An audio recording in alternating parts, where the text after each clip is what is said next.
A 1979 Roosevelt dime can be worth up to $2,200 if it carries the right kind of error. That's not pocket change for a 10-cent coin. And it all comes down to mistakes like a filled mint mark, strong doubling, or even a missing metal layer. I'll show you exactly what to look for so you can spot these valuable coins hiding in change. Most 1979 dimes are ordinary and circulate for just 10 cents, maybe $1 if they're pristine. But with small minting flaws, values jump into the $5 to $50 range. Dramatic mistakes push into the hundreds, and in rare cases well past $1,000.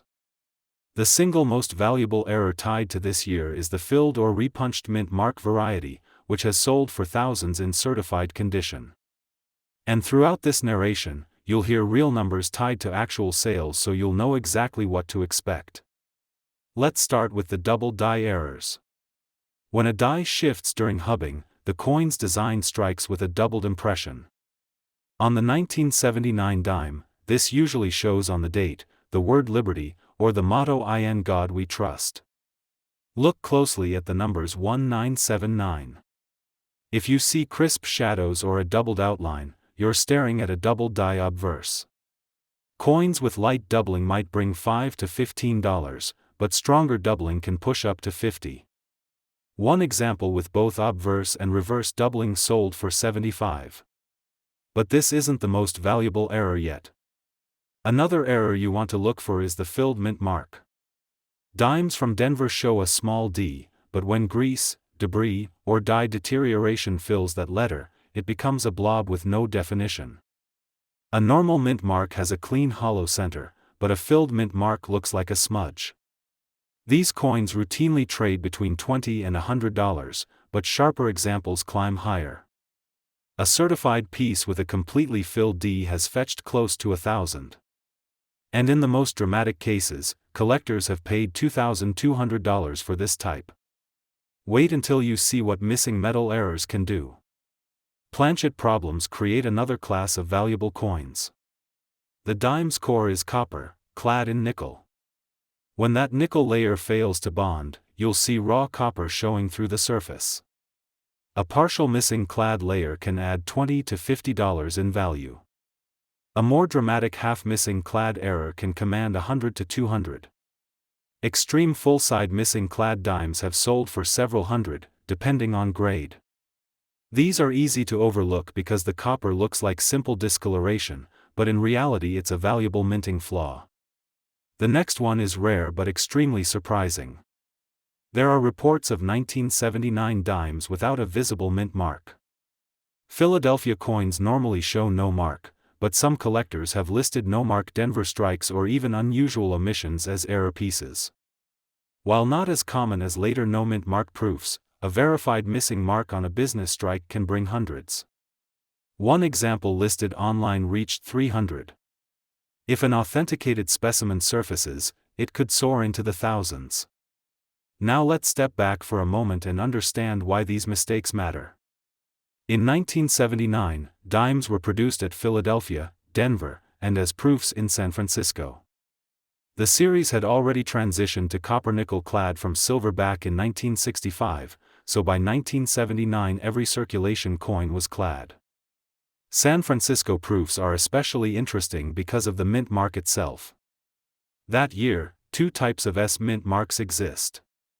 Type 1 is a filled S, while Type 2 is sharper and more open. This distinction also shows up on the dime. Collectors pay a premium for the Type 2 proof, with values ranging from $20 to more than $100 depending on condition. The point is clear: small details in mint marks and die characteristics directly affect price. Back to the hunt. How can you spot these valuable coins? First, always inspect the mint mark under magnification. If you see a D that looks like a blob, compare it with a regular dime. A normal D has clean inner space, a filled D does not. Second, check the numbers in the date and the letters in Liberty. True doubling looks like a second impression slightly offset. It does not look like simple thickness. Third, turn your attention to the coin's edges. Missing clad layers often reveal copper edges or uneven coloration. If half the surface shows copper while the other half looks nickel-gray, you may have a major error. Fourth, always compare what you see with reference examples from auction archives or certified holders. The difference between a common strike and a rare error can be subtle. So what are these errors actually selling for? A double-die 1979 dime sold online for $75, while lighter examples fetched $10 to $20. A filled D with strong blockage of the mint mark sold for $50 in circulated state. Another listed at higher grade approached several hundred.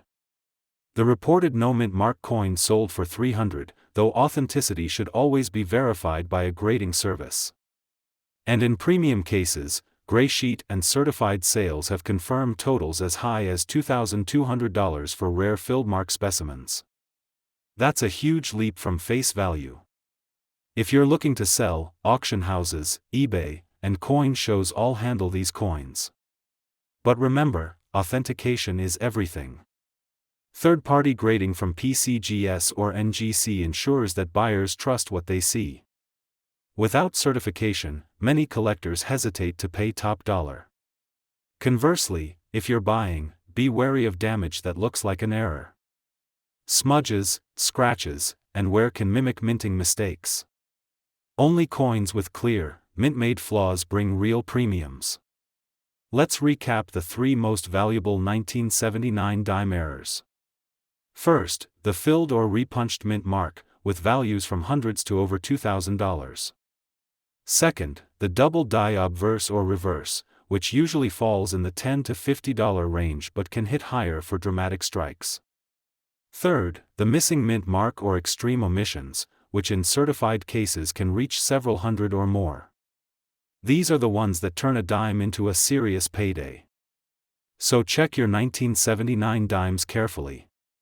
That spare change in a jar might be hiding a $100 coin or even one worth a couple thousand.